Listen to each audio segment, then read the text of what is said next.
Okay, Nabila Lorini, thank you so much for accepting this interview. Thank you. It's a pleasure to be here. It's a pleasure to meet you. Okay, I would start asking you to introduce yourself and talk about yourself and your business. Sure. So I'm Nabila Lorini, and I'm the CMO and co-founder of Hacking Talents. I co-founded Hacking Talents with Federica Pasini and Teresa Baldini in December 2021.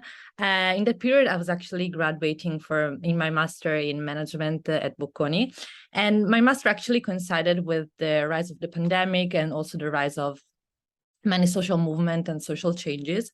And for that reason, I got really passionate about people, social changes, and social impact. And that really drove me and drove my career. And for that reason, my first working experience was in diversity inclusion in Fondazione Adecco. And that experience actually helped me a lot to understand how empowering people and putting people in the center was really a driver for me. And so when I got the chance to meet Federica Pasini and Teresa, they were already working on this idea. I joined them to be in the front line of empowering people and changed how people feel in their working experience and in their progress in life, professional and personal life. And so that's me actually, and that's also the rise and the beginning of the journey that became Hacking Talents, which is the business that we're talking about today. Okay, so you basically told me how did you start and why, which were the first two questions. So where did the idea came? Where did the idea come from? So I'm gonna go a little deeper. That was just an introduction about myself and Hacking Talents. The idea of Hacking Talents actually rose during the pandemic. So Federica Pasini, which is also our CEO and co-founder, decided during the pandemic to put together in a digital place, which was actually WhatsApp, so a really simple one, all her network of innovators and Italian entrepreneurs to actually try to find some solutions and tools that could help during the pandemic in every topic. And one of the main topic that rose was the one of the working environment and all the issues that were already present in the working world, but actually came out really strongly during the pandemic. And for that reason, people that were part of the network, as I said, mainly entrepreneurs, but also innovators, CEO of startups or also companies, decided to try to give back what they understood during their professional life in order to work on the issues that rose that were mainly information asymmetries, but also burnout symptoms and a lot of issues for people in trying to find the tools and instrument to grow in their professional life. So everything started quite randomly. So it didn't start as a business idea. It started as a sort of a pro bono mission that our co-founder had, and me and Teresa joined later on this idea to try to support people and to make these tools accessible. So it started with the mentorship program, which was based on, as I said, the network that she had and we had, where people decided to just give back their time, just 1 hour, as we are doing like right now today, online. So as like a video conference, a video meeting, to try to answer to all the questions that people might have for their career. So advices on a specific environment, how to get in, how to move, how to change their career. And as I said, it started really randomly and for free. So there were no barrier in the entrance, just the will of the person to actually understand more. And since it started really informally and some people that we knew were kind of interested, we created also a website, so a space where in general people, not only people that we knew, could actually reach out to us. And this worked really well. Like we got in a couple of months, like more than 300 requests of people wanting to meet like the network, to just have a chat with the person that they actually didn't know, to try to find the answer to their questions. And this was actually the rose then of the business, because it started, as I said, as a pro bono project, but then as a lot of people arrived, we understood that what was missing were actually instruments and tools that could help in a structured way people to overcome their issues during their career, or also to find support in what we call critical moments, not in a negative negative sense, but also all the moment of people's professional life that might be difficult and need some support. And from that side, there were people like came to us with this need that was actually really strong, specifically under and after the pandemic, of course. And on the other side, we also saw the rise of another market, which is the one of the professional development professionals. Sorry for the play of words, which are mainly coaches or communication experts that are people that actually created their career also around supporting other people in their career, and is a quite new market, I would say, especially in Italy. And they're professionals that are usually working or for companies that hire them for a specific period of time, or they're working like as self-employed, so they also have to look for clients, etc. So it's quite a new environment, new market. And we found the need of people to actually have accessibility to this kind of tools, like to make them more accessible, more flexible as well, not necessarily related to the companies that suggest this kind of support. So we created what Hacking Talents is today. So a platform, a full delivery platform where people can arrive with their needs, when their doubts, where also the necessity to grow and finding something more in their career. And we match these people with the professional that are more aligned, so in a sort of also customized way with their needs. Because we really understood during the first part, when it was still a pro bono project, that what we were really able to do is the match between the person need and the expert on the other side. And we understood that could be really useful also in a broader sense. And that's why we created this, what became the business of Hacking Talent. So matching people with professionals that can support them. Okay, super clear. Okay, how did you get the fundings to begin? So as I said, it was initially a pro bono project that we did in the free time. We continued, and also when we founded the startup, we constituted the startup in December 2021. All the three of us were still working on other jobs that we had at the time. So we started actually in our free time.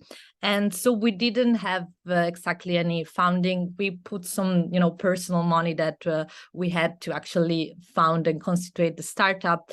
But since we were working on also other things, and we also wanted to check how the environment was working, etc. We actually started by putting our own time, which is the main resource of making things work, as the tool to start everything. So far we didn't still get any funding. We're actually opening right now our pre-seed round to get, of course, some funding. But for the moment, all we needed was our work, our time, which we all decided to put in full time starting in April. So from April on, we are working full time on it, and that's the only resource that is making things work. Okay. So before getting to Hacking Talents, did you have any other attempts? I mean, how many times did you start a business and adventure and maybe didn't get where you wanted to go? Your previous experience, basically. In my previous experiences. So that's really funny because I always say that I was not born an entrepreneur, actually. I as I said, I graduated quite recently, and the thing that I always wanted and also drove my career is to have an impact on people, an impact on society, because I really got passionate about it. While I was studying, so while I was doing my master, I became vice president of the Feminist Association of my university. And I also was a moment when I understood my driver was really having an impact, being the front line of change. And so I started my career actually in a corporate world, because I work in the foundation of Adecco. So it's a small part, but of a bigger corporation. And I really liked that experience, but at the same time understood that it was a little too small maybe for me, even if we're talking about a corporate. So it's huge, but the impact that I wanted to see also quite immediately was not there yet. So when I had the occasion, I just met like two persons that really shared my values and my ideas. And I would say they're the true entrepreneurs, in that they also drove me on the idea that being an entrepreneur could be a way to have what I want. So to have an impact. So that's why I actually became an entrepreneur, not with the aim of being one, but as a tool to have an impact, because I share the values. I have a mission that is, as what I said, empowering people, have an impact on people. And having creating a business was sort of a tool to get that goal. So I don't have any previous experience as an entrepreneur itself. Okay. Okay. Okay. In your opinion, how important is it to have a good level of education in terms of academic education in order to start a business? So having academic education of any type, I would say it's, of course, really important, as in any environment, any level. But I think the most important thing that education would help in having a business, starting to be an entrepreneur, is actually the attitude of constant learning. Because what I understood, but also what my my colleagues understood while we started, even if we had different experiences, different backgrounds, and we all have a degree, what we understood that the most important tool was being able to listen and learn constantly. So it's quite impossible with any level of education to actually, especially if you're trying to do something new, to know everything. So what is really important and what education gives you, that's why I underline the fact that it's of course super important, without saying which one is important, but the education in general is important, is the attitude to be prone to learn things, understand things, be curious. So of course, all this package, I think education helps you to have this package of tools and soft skills that actually help you and are the core of being a good entrepreneur, in my opinion, again. Okay, thank you. Okay, so what are the main challenges that you faced in the process of starting and developing your business? So the main challenges, of course, are is uncertainty, because when we started with the mission, which was really clear, but of course, how to put it into place, put on the ground, make this mission a reality, was the most difficult part. Indeed, we started with this approach that I really like, to try to not be close-minded, but one value that we all shared and was really a driver to be super open to the environment that surrounded us, and also to the people that surrounded us. What I always want to underline, and I think is the reason why Hacking Talents is still going on, is thanks to the support of the people around us that really believed in our project. And that was important because we faced a lot of also changes and uncertainties, and also the most difficult part was trying to understand which direction to go to. We started with super broad with our pro bono project, then started to create it as a business. So we started, for example, as a B2C. So we started, as I said, to sell. So this journey, these experts to people themselves, in order to support them. But for example, during the process, we understood that the market was not there. For example, individuals were not really not interested, but not seeing as rewarding to invest that much, because of course professionals are quite expensive, even if we're trying to get them more accessible, are quite expensive. So as a B2C didn't really work, and in that moment we really had to pivot everything and change everything. And right now we are a B2B business. So what we're doing is talking to companies to also try to change their culture and make them understand the importance of supporting the professional development of their employees. So we really had to change everything. What we've done, we had to change the website, for example. example, we spent like this summer rechanging all the website of our company, and we had to deal with many changes. So I think like being flexible, the uncertainty, these are all the most difficult thing that everyone that wants to, have a business has to face, especially if you want to create something new, of course. Yeah, definitely. Okay. Did you have any support during this process? Of course, a lot. As I said, having support from others was the main reason we are here. Support from others means the people that we started with, so all the network that is still giving pro bono their time to help people. So we have our pro bono part, but also we decided, since we are 3 women, we are super young because the older of us is 31, so pretty young, I would say. We also understood since the beginning the high value of intergenerational exchange, and also the high value of experience.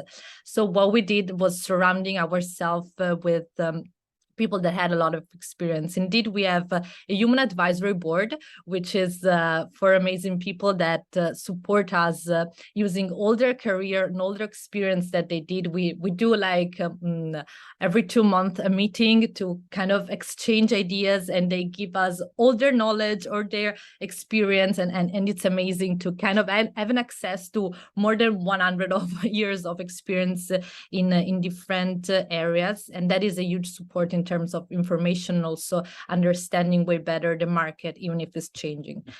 So yeah, of course, the support of the people around us was the most important part of it. Okay. Okay. So at what point did you understand that you were on the right path so that your business was going to be successful? So as I said, we started as a B2C, so like a business for customers directly.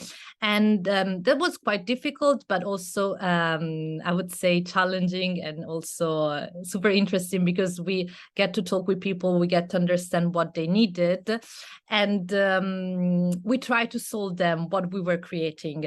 And it was super difficult because initially we understood that they were not like super aiming of, as I said, for the price mainly, to buy our product in itself. So we had to change everything, like in a really quick way, because another like issue of creating a business is trying to be quite fast, especially if you try to be a first mover as us. So we changed it to company. We started to talk with companies, and again, it's quite difficult because you have to bring to companies a new tool, a new way also of approaching your employees and the relationship with your employees. So we understood that we're doing something that might work, that could work, when our, of course, first like client company decided to buy like 15 of our, and is quite of an important company, to buy 15 of our journeys, so 15 of our packages of professional development as we created them. And yeah, that was, I think, the moment when we understood that what we were doing had a sense and we were going to the right direction. Okay. Okay, so your business is super young. You told me you started in 2021. So basically after the pandemic had already started. Okay. Yeah. So basically, how the pandemic maybe affected your business, and how did you face this problem, and how did you get over it?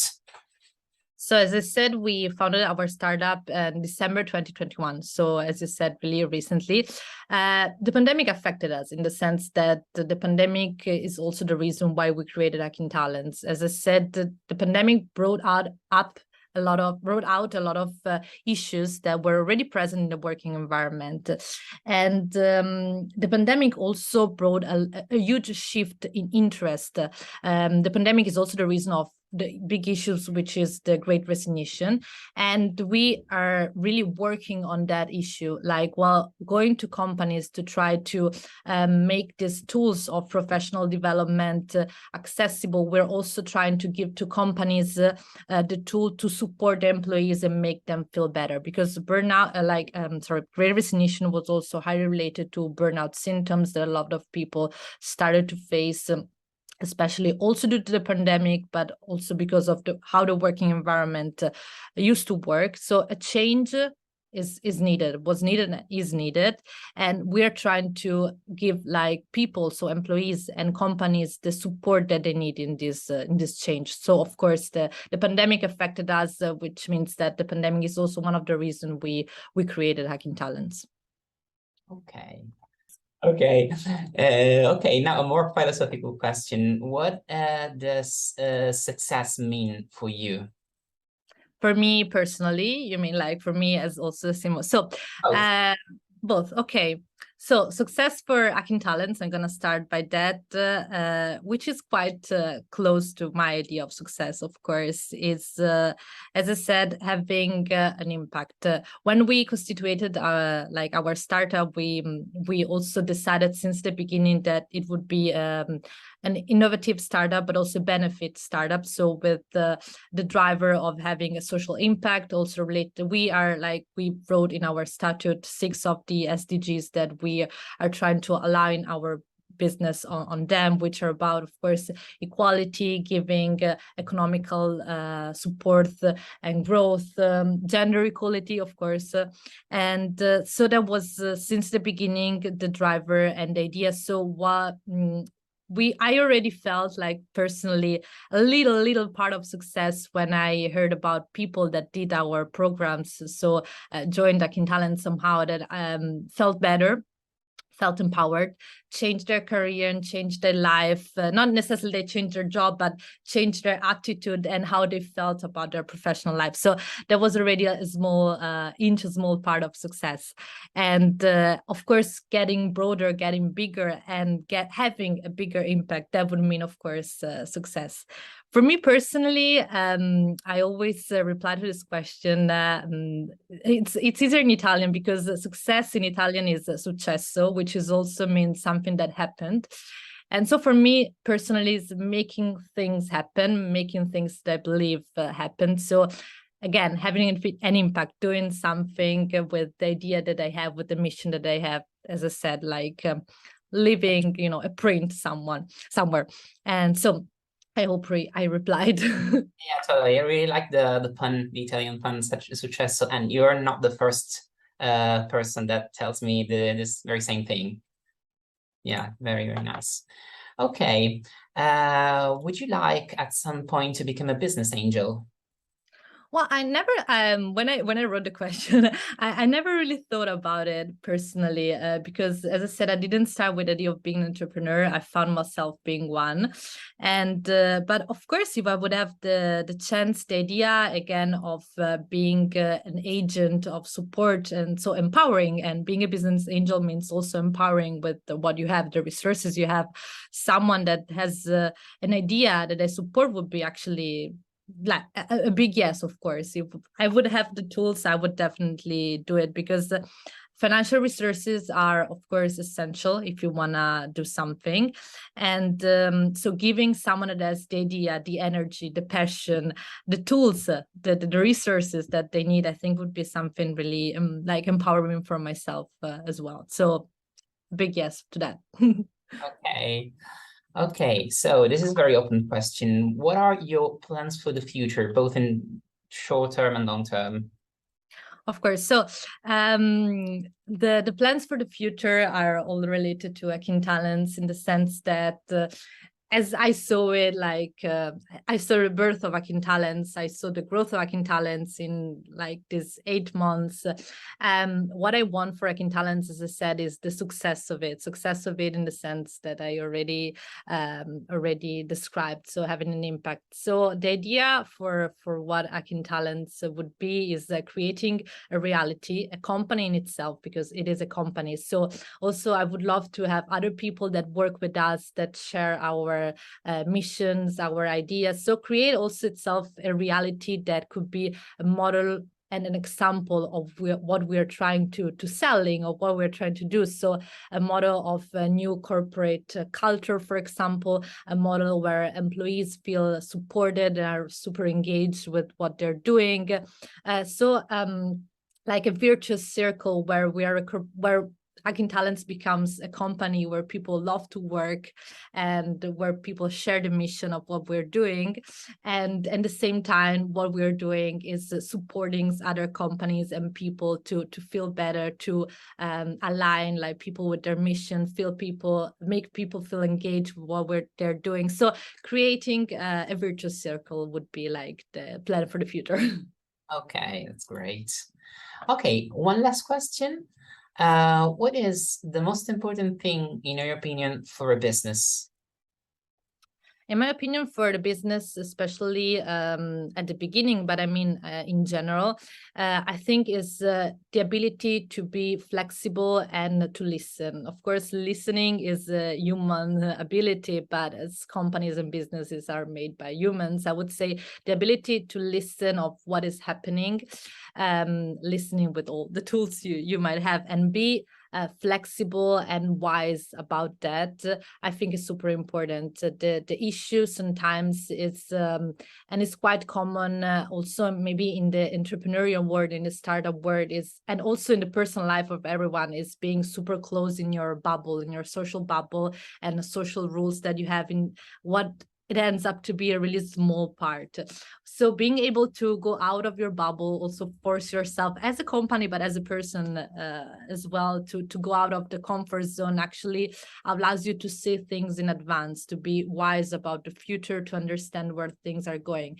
And this is an advice that I would always remind to myself, because of course it's super easy and it's also a human tendency to look for stability, look for things that we know. So being kind of strong enough to also go over your bubble, go like a mile more to see how things are actually going also around the world. I think that would be the biggest advice I would give to myself and in general to everyone, for companies and people. Okay. Okay, I know I said that this was the last questions, but actually, if it's possible, I would like to ask you one more question. Has your company basically works with coaching people and helping people to find their own path, and works with business, and you told several times about burnout. So what about you as part of Hacking Talents? Has it ever happened to you to go burnout, and how do you prevent this? How do you find your balance, basically? That's super interesting, because part of what we're doing, as said, we're doing tons of things with like, well, coaching is also one of them.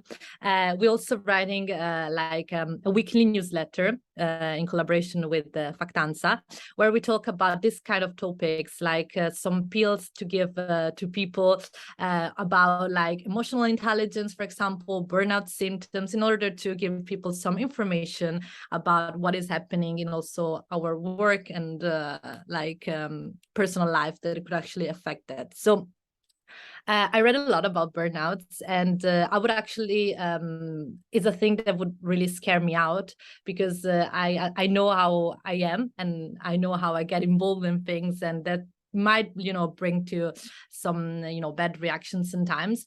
But what I read a lot about, what I read about burnouts is that while you're doing something that you're really passionate about, it's less risky to get into burnout. But of course, the things that you need is to be highly self-aware of how you work. For that reason, I'm actually doing also coaching session. Like I'm doing the product that I'm selling, of course, on myself to try to understand. And I talked a lot about that. So the point is, of course, being able, for how difficult it is to surround yourself by situation and people that like underlines the fact that, of course, what you're doing, your business is super important, but to be good in what you're doing and your business is also super important to do also something else, have other passion, like separate sometimes your professional life and personal life. Being like healthy mentally is absolutely essential to be like a good entrepreneur, a good businesswoman or businessman. And as I said before, being like able to like look around, go over your comfort zone, go over your bubble. To do that, which I think is really important, is also really important to be mentally healthy. So sometimes there's there's also this hustle culture or overworking culture, which kind of tells you that to be a good businesswoman, to be a good entrepreneur, you have to work 24/7 all the time. And I think that's really like hurting, because to be actually good and to be able to be good, you need energy, you need to be healthy. So trying to put like mental health as a priority, I think is what allows me to not get into burnout, which didn't happen so far, and I'm super happy about it. But I think it's really something that people has to prioritize, and not something that just happens to you, and you don't have to be passive about it. It's something that you have to put as a priority. Okay. Thank you very much, Nabila, for your time and for this interview. It was a pleasure to meet you. Thank you. It was really a pleasure to meet you too. Okay, and see you soon. Speak soon. Bye. See you soon. Bye. Bye.